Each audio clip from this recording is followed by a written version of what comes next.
we have Professor Sasikumar Chitre from Mumbai University with us.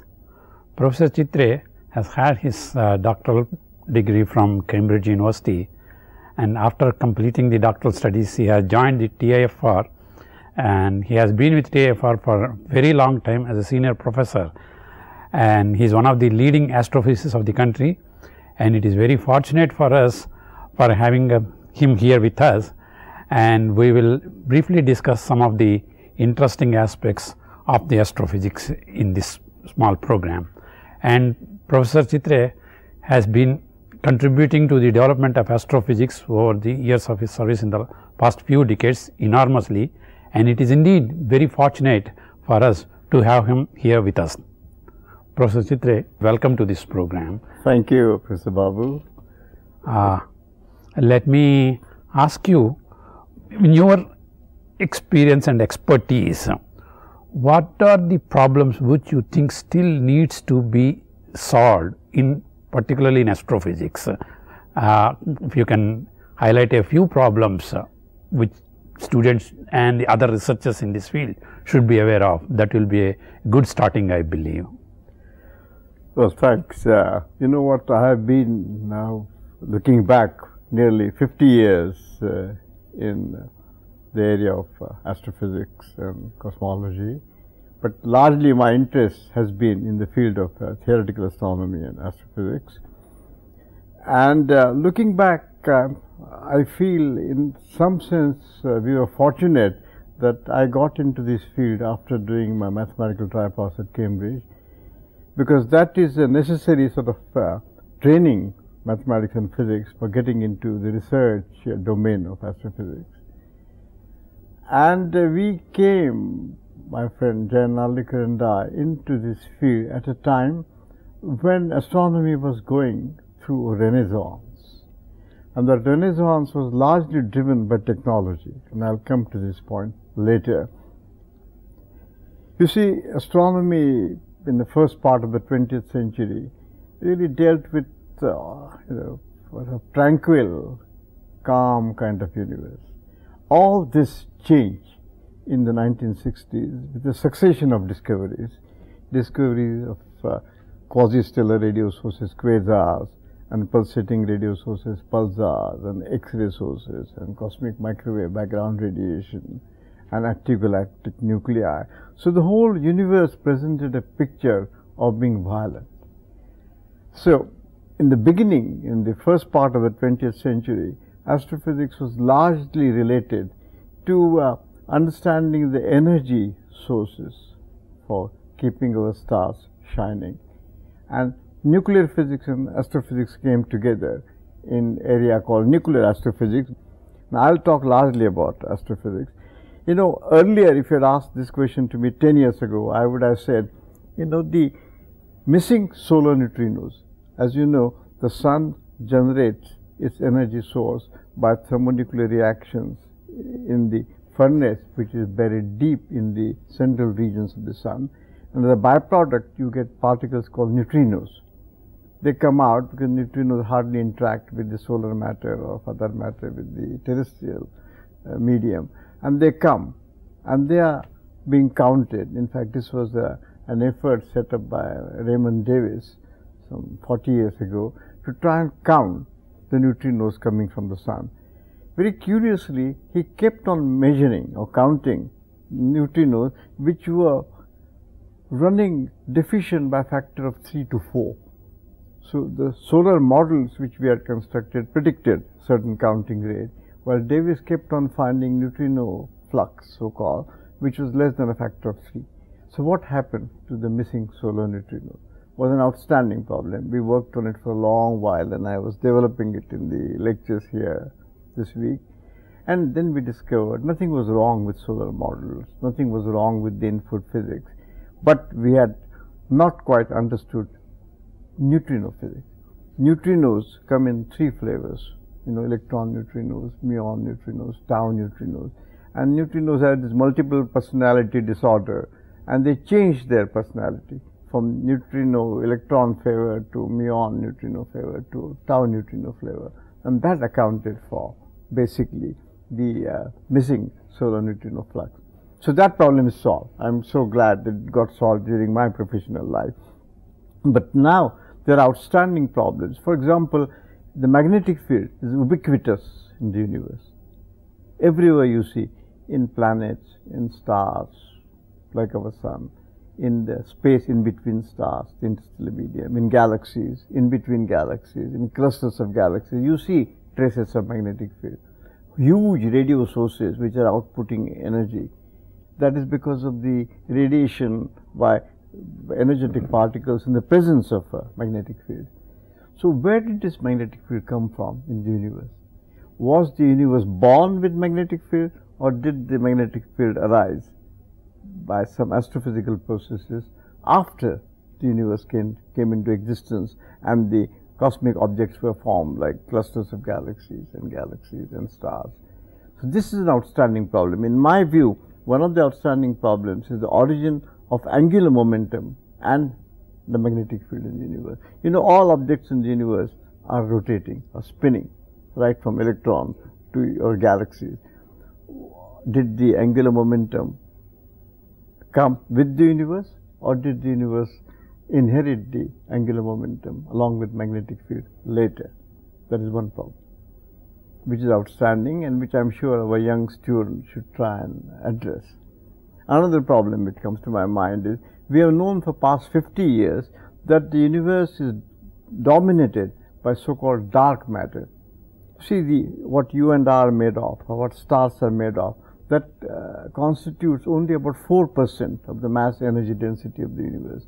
The remaining some 26% by mass is dark matter, and remaining 72% is dark energy. What is this dark matter?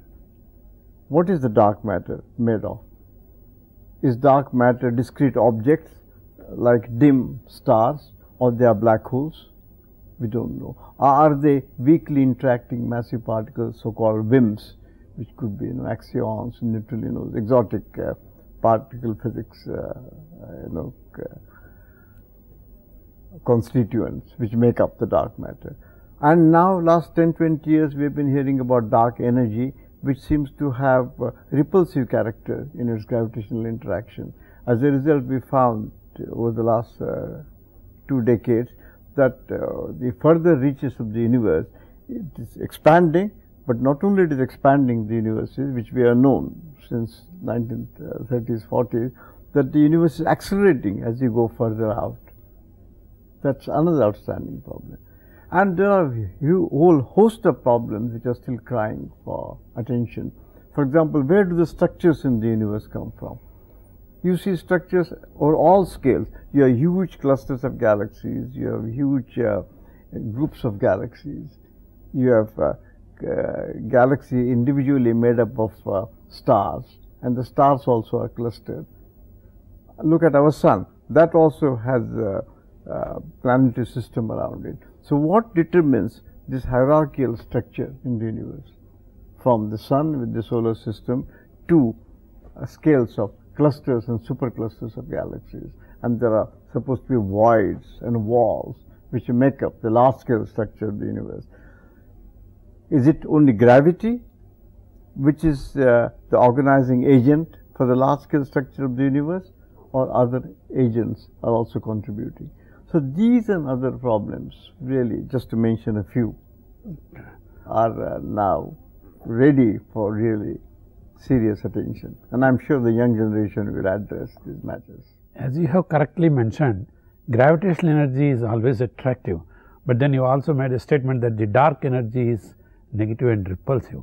Can you throw some light on that dark energy briefly? What is the importance of that, and what is its significant role that it is playing in astrophysics or in our day-to-day life?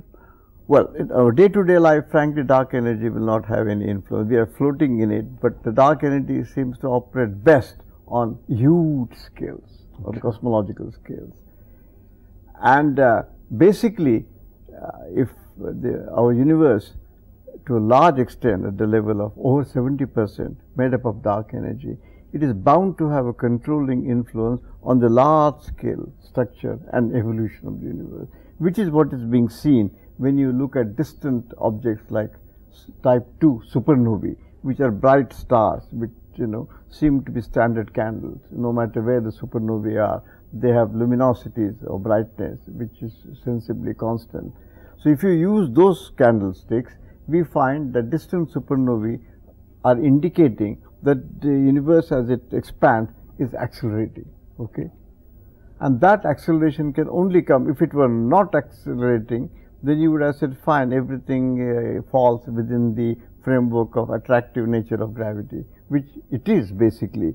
But this component, the dark energy, has an equation of state. So energy density of the dark energy component is positive, but the pressure arising out of the dark energy has a negative value. P pressure is proportional to the energy density epsilon, but there is a negative sign. P is minus some constant into epsilon.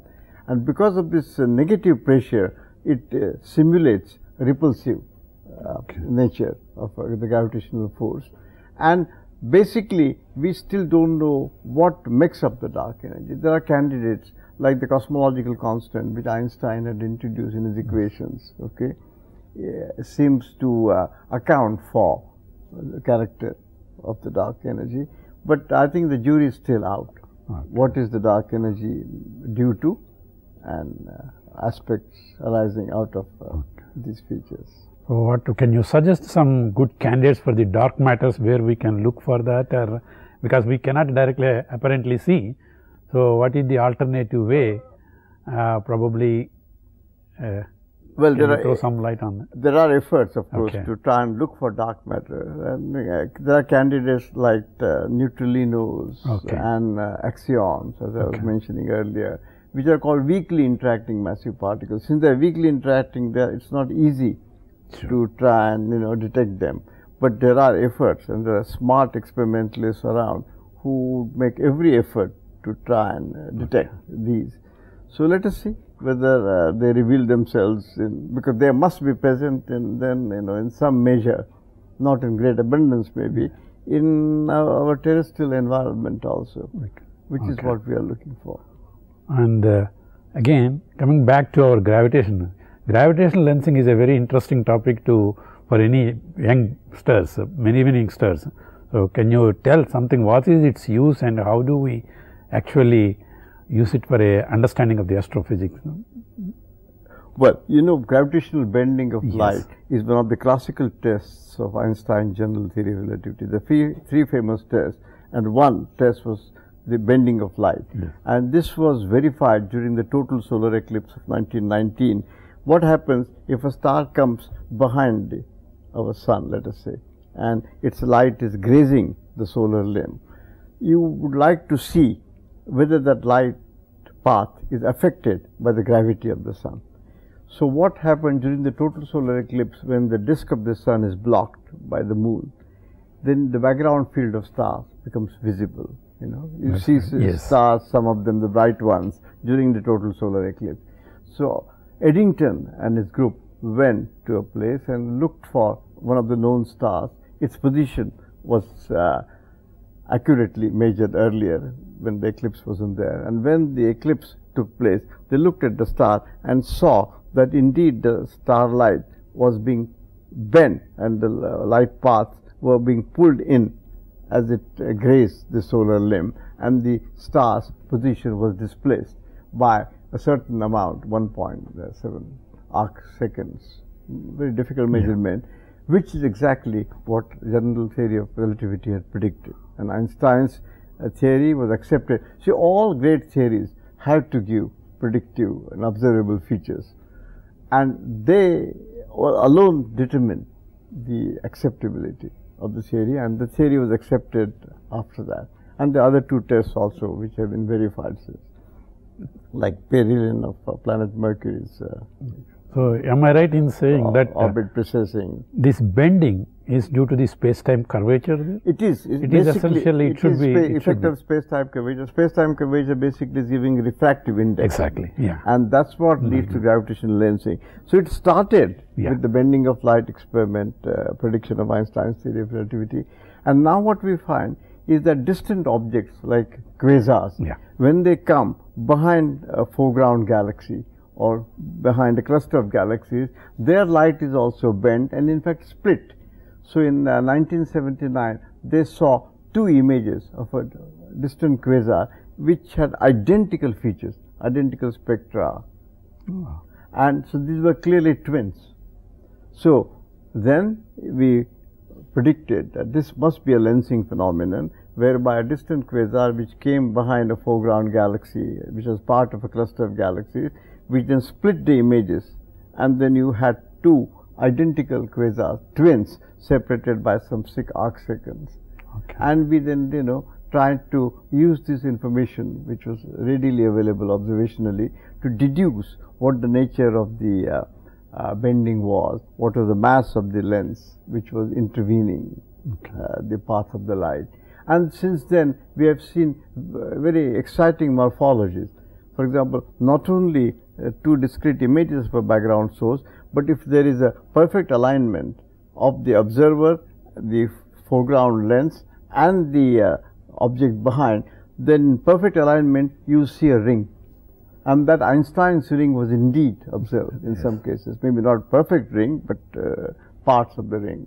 Likewise, we have seen giant arcs. So background radio source is, is torn and extended in huge, 10 arc second arc, giant arc. And that happens in clusters of galaxies.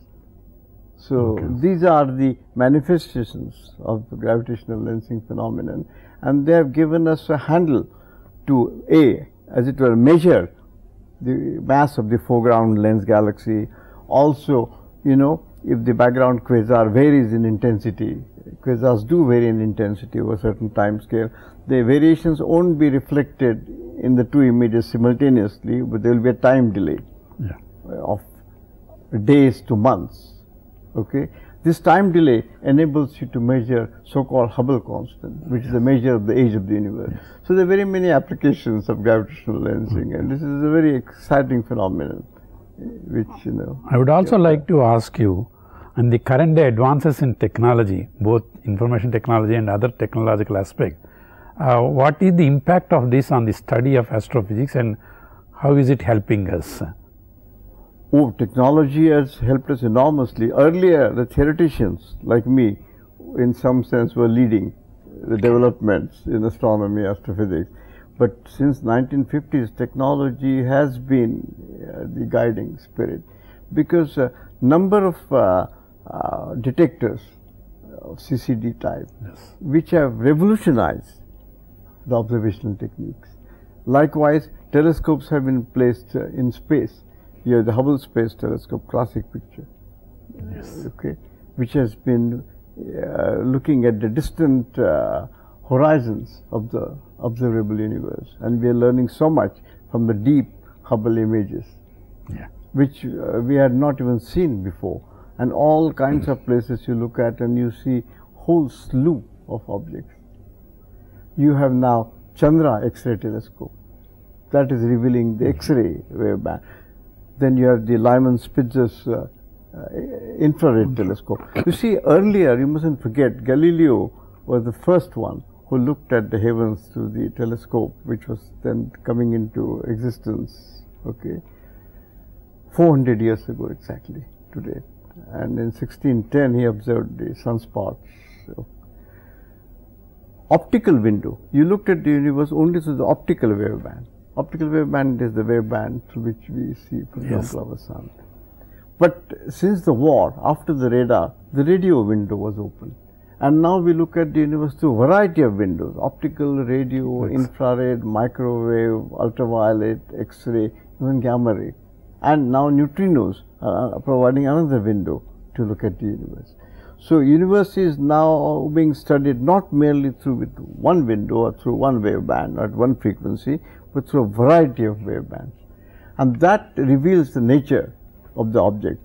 A radio source might look different if you look at it through the optical window or through the infrared window or through the X-ray window. There are various features and which are needed for theoreticians to build their models and to understand the physics of radio sources, let's say. So I think that is where technology has really enormously helped. Equally, the information technology you were referring to, the huge data sets are becoming available.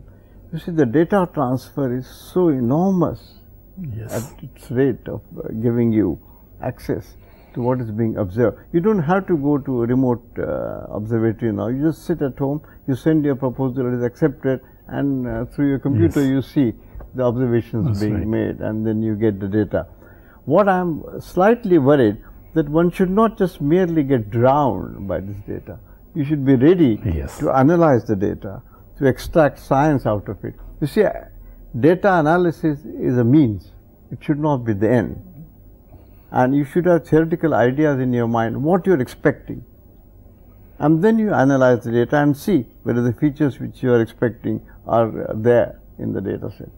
But sometimes, there are unexpected features which come out, and then you have excitement. At the same time, there are serendipitous discoveries also. So all that makes it great fun. And I dare say in the decades to come, the technology will be in the driver's seat and reveal more and more features of this universe from which we will learn, and we will know that we are a small speck of dust in this universe, but we have been able to figure out the large scale structure sitting in the fog which is enveloping us. Now that is the credit to the human mind. See, you may say that I am a minute atom in the universe.